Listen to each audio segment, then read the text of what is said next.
Good morning, students.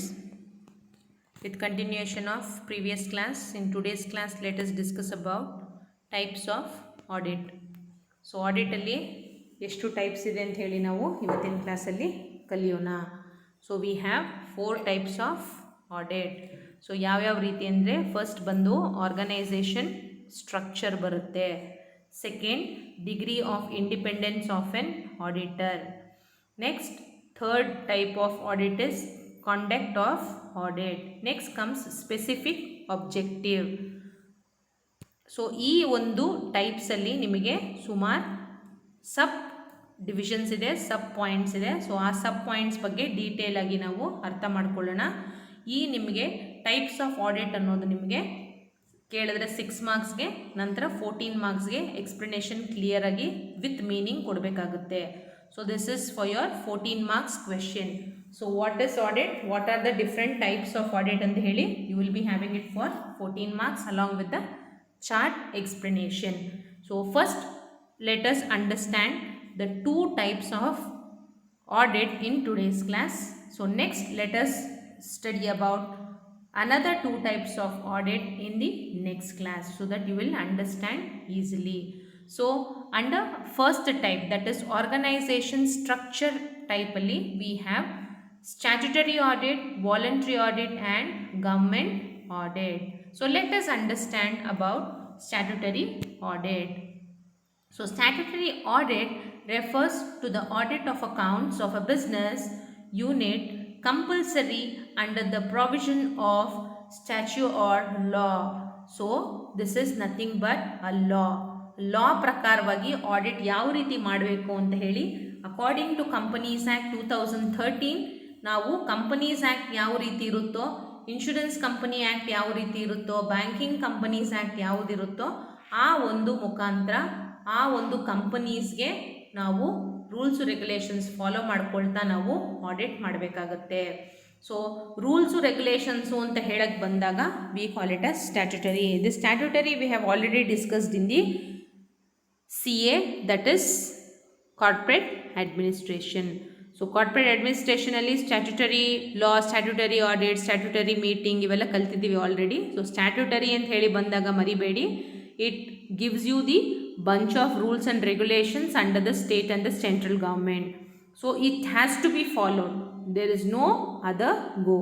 So according to joint stock company, the statutory audit has to be conducted and under provision of law it has to be carried out. So banking ಅಂತ ಹೇಳಿ ಹೋದಾಗ banking companies act ಪ್ರಕಾರವಾಗಿ, ಲಾ ಪ್ರಕಾರವಾಗಿ ಅಲ್ಲಿ ಯಾವ ರೀತಿ ಇರುತ್ತೋ ಅದನ್ನು ಫಾಲೋ ಮಾಡಬೇಕು. ಇನ್ಶೂರೆನ್ಸ್ ಕಂಪನಿ ಆ್ಯಕ್ಟ್ ಪ್ರಕಾರವಾಗಿ ಅಲ್ಲಿ ಏನು ರೂಲ್ಸ್ ಇದೆಯೋ, ಅಲ್ಲಿ ಏನು ರೆಗ್ಯುಲೇಷನ್ಸ್ ಇರುತ್ತೆಯೋ ಅದನ್ನು ಫಾಲೋ ಮಾಡ್ಕೊಂಡು ಹೋಗಬೇಕು. Next comes voluntary or private audit. So this private audit is nothing but where the audit is not compulsory under any statute but is undertaken by the owners voluntarily to get the benefits of audit. Such audit is known as private or voluntary audit. It is carried out by sole trading concerns, partnership firms and other individuals. Say suppose ನಾವು ಕೆಲಸ ಮಾಡ್ತಾ ಇದ್ದೀವಿ ಅಂತ ಇಟ್ಕೊಳ್ಳಿ, Accenture ಕಂಪನಿಯಲ್ಲಿ ಕೆಲಸ ಮಾಡ್ತಾ ಇದ್ದೀವಿ. ಈಗ ನಾವು ಒಂದು ಇನ್ಕಮ್ ಟ್ಯಾಕ್ಸ್ ಫೈಲ್ ಮಾಡಬೇಕು ಅಂತ ಹೇಳಿದ್ರೆ, ಅಥವಾ ಯಾರಾದರೂ ಸೋಲ್ ಪ್ರೊಪ್ರೈಟರ್ಶಿಪ್ ಅವ್ರದ್ದು ಒಂದು ಪ್ರೊಪ್ರೈಟರ್ಶಿಪ್ ಅವರು ಆಡಿಟ್ ಮಾಡಿಸ್ಬೇಕು, ಬುಕ್ಸ್ ಆಫ್ ಅಕೌಂಟ್ಸ್ ಎಲ್ಲ ಚೆಕ್ ಮಾಡಬೇಕು, ಇದು ಸ್ಟಾಕ್ಸ್ ಎಷ್ಟು ಬಂದಿದೆ, ಸ್ಟಾಕ್ಸ್ ಎಷ್ಟು ಸೇಲ್ ಔಟ್ ಆಗಿದೆ ಒಂದು ವರ್ಷಕ್ಕೆ, ಅವ್ರದ್ದು IT ಫೈಲ್ ಮಾಡಬೇಕು. ಅಥವಾ ಪಾರ್ಟ್ನರ್ಶಿಪ್ ಫರ್ಮ್ ಅವರು, ಸ್ಯಾರಿ ಬಿಸ್ನೆಸ್ ಅವರು ಏನಾದರೂ ಪಾರ್ಟ್ನರ್ಶಿಪ್ ಫರ್ಮ್ ಮೇಲೆ ಟ್ರೇಡಿಂಗ್ ಬಿಸ್ನೆಸ್ ಅವರು ಏನಾದರೂ ಫೈಲ್ ಮಾಡಬೇಕಂದ್ರೆ ಅವ್ರಿಗೆ ನಾವು ಪ್ರೈವೇಟ್ ಆಡಿಟ್ ಮಾಡ್ಕೋಬೋದು ಅಥವಾ ವಾಲಂಟ್ರಿ ಆಡಿಟ್ ಅಂತ ಕರಿತೇವೆ. So all this comes under the voluntary audit, where you don't have any rules and regulations, but whatever it is been under your trading or partnership firm or any individuals, you can follow the rules and regulations and you can go through your audit or run through your audit. Next comes government officers. ಅವರು ಯಾವ ರೀತಿ ಒಂದು department ವೈಸಲ್ಲಿ ಅವರು audit ಮಾಡ್ತಾರೆ, audit ಯಾವ ರೀತಿ ಮಾಡಬೇಕು ಅನ್ನೋದನ್ನು ನಾವು on the basis of organisation ಸ್ಟ್ರಕ್ಚರಲ್ಲಿ ಕರಿತೇವೆ. ಸೊ ಇಲ್ಲಿ it refers to the audit of accounts of government departments and officers ಅಥವಾ office, government companies and statutory corporations. ಈಗ ಭಾರತ್ ಪೆಟ್ರೋಲಿಯಂ ಪ್ರಾಡಕ್ಟ್ಸ್ ಏನಾದರೂ ಇದ್ದಾಗ ಅಲ್ಲಿ ಸಪ್ರೇಟಾಗಿ ಆಡಿಟ್ ನಡೆಯುತ್ತೆ. ಪಬ್ಲಿಕ್ ಸೆಕ್ಟರ್ ಬ್ಯಾಂಕ್ಸ್ ಇದ್ದರೆ ಅಲ್ಲಿ ಸಪ್ರೇಟಾಗಿ ಆಡಿಟ್ ನಡೆಯುತ್ತೆ. But HAL, NAL, BEML, HMT ಇಂಥ ಕಂಪನೀಸಲ್ಲೆಲ್ಲ ಹೇಳಕ್ಕೆ ಹೋಯಿತು ಅಂತಂದರೆ ಅಲ್ಲಿ ಆಡಿಟರ್ಸು ಸಪ್ರೇಟಾಗಿ ಆಡಿಟ್ ಮಾಡ್ತಾರೆ. ಸೊ ಹಾಗಾಗಿ government audit it comes to the department wise. KPTCL ಅಥವಾ BWSSB ಅಥವಾ BBMP ಅವ್ರದ್ದು ಎಲ್ಲ ಡಿವಿಷನು, ಟ್ಯಾಕ್ಸ್ ಆಫೀಸಸ್ಸು ಮತ್ತು ಸಬ್ ರಿಜಿಸ್ಟರ್ ಆಫೀಸಸ್ ಎಲ್ಲರಿಗೂ ಆಡಿಟ್ ಇರುತ್ತೆ. But it is comes under the government audit, but it comes under the department ವೈಸಲ್ಲಿ audit ಮಾಡ್ತಾರೆ. It is entirely different from department to department. Next comes on the basis of degree of independence of an auditor. So ಇಲ್ಲಿ ನಿಮಗೆ independence of N auditor ಅಂತ ಹೇಳಿ ಬಂದಾಗ ಇಲ್ಲಿ external and internal ಎರಡು ರೀತಿಯ ಆಡಿಟಿಂಗ್ ನಡೆಸ್ತಾರೆ.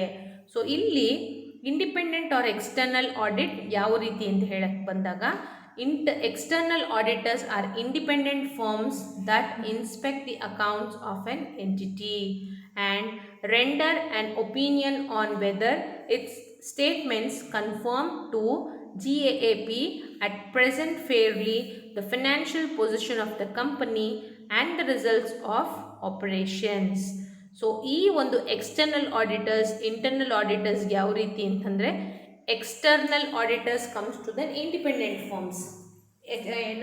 ಏನಾದರೂ ಅಕೌಂಟ್ಸಲ್ಲಿ ಏನಾದರೂ ಪ್ರಾಬ್ಲಮ್ ಇದ್ದರೆ ಬೇರೊಬ್ಬರು ಆಡಿಟರ್ಸ್ನ ಕರ್ಕೊಂಡು ಬಂದು ಎಂಟಿಟಿ ಆಡಿಟರ್ಸ್ನ ಎಂಟ್ರಿ ಮಾಡುವಂಥದ್ದು, ಅಥವಾ ಸ್ಟೇಟ್ಮೆಂಟ್ಸಲ್ಲಿ ಏನಾದರೂ ಪ್ರಾಬ್ಲಮ್ ಇದ್ದರೆ ಅದನ್ನು ಯಾವ ರೀತಿ ರೆಕ್ಟಿಫೈ ಮಾಡಬೇಕು ಅಂತ ಹೇಳಿ ಫೇರ್ ಪೊಸಿಷನ್ಸಲ್ಲಿ ಯಾವ ರೀತಿ ಆ ಒಂದು ರಿಸಲ್ಟ್ಸ್ನ ಆಪರೇಷನ್ಸ್ ಮಾಡಿ ಒಂದು ಎರರ್ನ ಕಂಡುಹಿಡಿಬೇಕು ಅನ್ನೋದಕ್ಕೆ V call it as degree of independence of N auditor.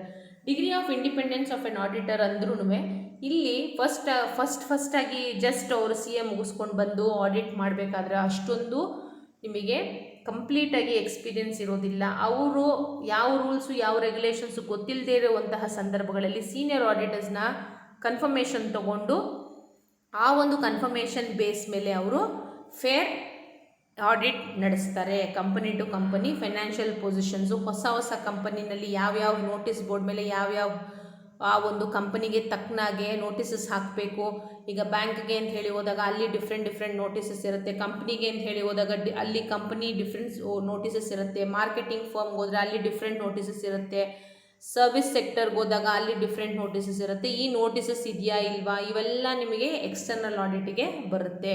ಮತ್ತು ಪ್ರಾಡಕ್ಟ್ ನಾಲೆಜ್ ಕೂಡ ಬರುತ್ತೆ. ಇಂಟರ್ನಲ್ ಆಡಿಟ್ ಅಂತ ಹೇಳಿ ಬಂದಾಗ it is just an examination or a monitoring the activities relating to a companies operation including its business structure, employee behaviour and information system.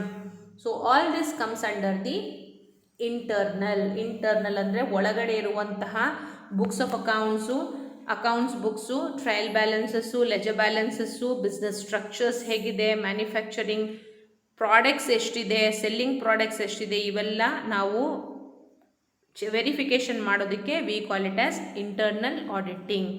So external auditing, internal auditing ಇವತ್ತು ಗೊತ್ತಾಯಿತು. Next ಕ್ಲಾಸಲ್ಲಿ let us understand about the conduct of audit and specific objective about the audit. So ಎರಡು type ಇವತ್ತು discuss ಆಯಿತು. ಎರಡು type next ಕ್ಲಾಸಲ್ಲಿ discuss ಮಾಡೋಣ. We have totally 4 types of audit, very important.